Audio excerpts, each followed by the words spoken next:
आज के इस वीडियो में डिस्कस करने वाले हैं Java if else statement. Last lecture में हमने देखा था कंडीशनल स्टेटमेंट, तो उसमें हमने देखा था इफ। तो इस वीडियो में हम देखने वाले हैं इफ एल्स।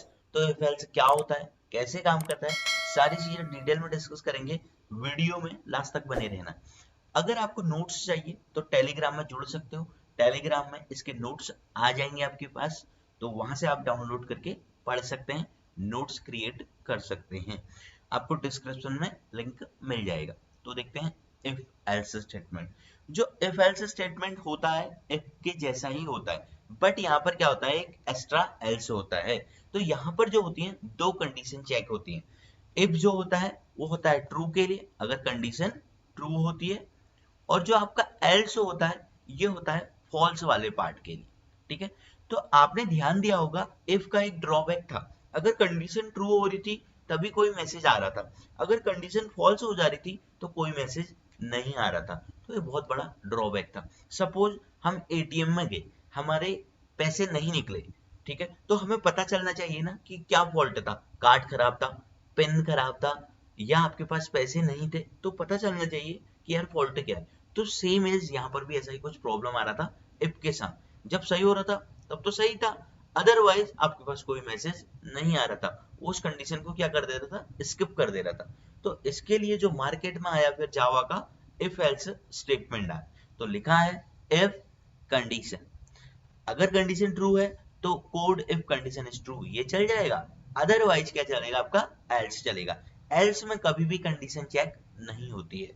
क्यों नहीं होती है, इसका भी रीजन है। सपोज आपके पास एक कॉइन है, आपने कॉइन को उछाला, अगर हेड नहीं आया तो क्या आया, टेल आया। ठीक है, अगर आप पास नहीं हो तो आप क्या हो, फेल हो।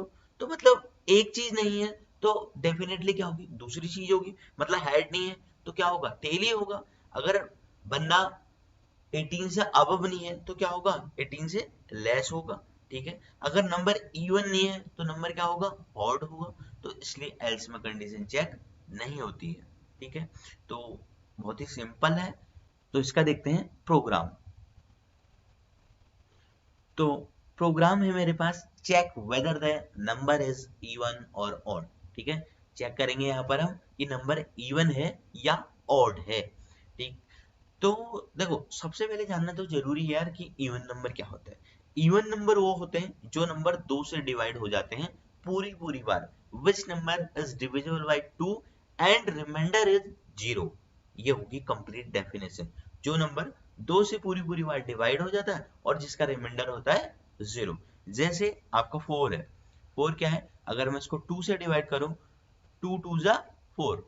ठीक है, तो यहाँ पर आपका रिमाइंडर शायद नहीं बच रहा है, जीरो रिमाइंडर आ रहा है। अगर मैं फाइव को देखूं, फाइव डिवाइड बाई टू, तो टू टू जा फोर, बच कितना रहा है, वन, तो रिमाइंडर बच जा रहा है यहाँ पर वन। तो ऐसे नंबर क्या नहीं होते हैं, इवन नहीं होते हैं। ठीक है, तो यहाँ पर मैं यूजर डिफाइंड बनाऊंगा इवन वाले प्रोग्राम को। तो आपको मैं मेन पार्ट दिखा देता हूँ, ये है इसका मेन पार्ट। यहाँ पर लिखा है एन, एन क्या है, वो जिसमें वैल्यू होल्ड करी हुई है, n modulus two, equal equal अगर जीरो के बराबर होता है तो नंबर क्या हो जाता है आपका, इवन नंबर। अगर ऐसा नहीं होता है तो ऑड नंबर। आपको मैं इसको ड्राई रन करके दिखाता हूँ। सपोज यहाँ पर मैसेज लिखा है system dot out dot println enter any number. ठीक है, n equal to s c dot next int, n के पास आपका 12 चला गया। ठीक है, तो फॉर्मूला के अकॉर्डिंग एन है 12 और modulus two equal equal zero. I know आपको पता होगा कि मॉडुलस का यूज क्या होता है। मॉडुलस जो करता है, इट कैलकुलेट्स द रिमाइंडर। ठीक है, टू 12 मॉडुलस टू का आंसर होगा जीरो, क्योंकि टू सिक्स या 12 और रिमाइंडर कितना बचा, जीरो। तो जीरो इक्वल इक्वल क्या है, जीरो है। तो कंडीशन अभी क्या है, ट्रू। अगर कंडीशन ट्रू होती है तो इसके अंदर जाएगा और आपका मैसेज चल जाएगा system dot out dot println, तो मैसेज आएगा even number. Suppose next time आपने रन किया या कोई दूसरे पर्सन ने आपके प्रोग्राम में वैल्यू डाली, 15 डाल दी। अब 15 मॉडुलस टू क्या होगा, टू सेवन जा 14, बचा कितना, वन। तो वन इक्वल इक्वल जीरो नहीं होता है, तो कंडीशन हो गई है फॉल्स। कंडीशन अगर यहाँ पर फॉल्स है तो ये यहाँ से एग्जिट होगा और जाएगा एल्स वाले ब्लॉक में। एल्स वाले ब्लॉक में जाएगा और सीधे कोई कंडीशन तो चेक होनी है नहीं, तो डायरेक्ट मैसेज आ जाएगा system dot out dot println odd number. तो ये ऐसे काम करता है इफ और एल्स। ठीक है, तो देख लेते हैं फिर प्रोग्राम बना के।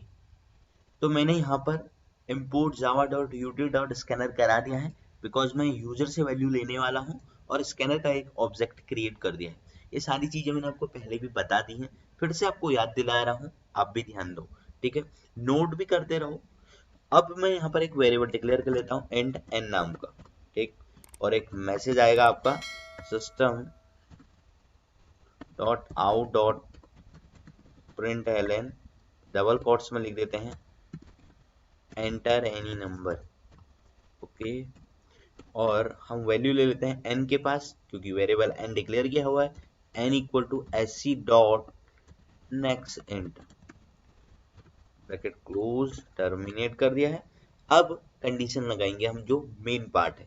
तो इफ मैं लिखूंगा n के पास नंबर है, अगर नंबर मॉडुलस 2 इक्वल इक्वल 0 के इक्वल होता है।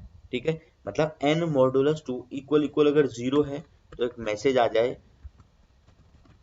system dot out dot println number is even.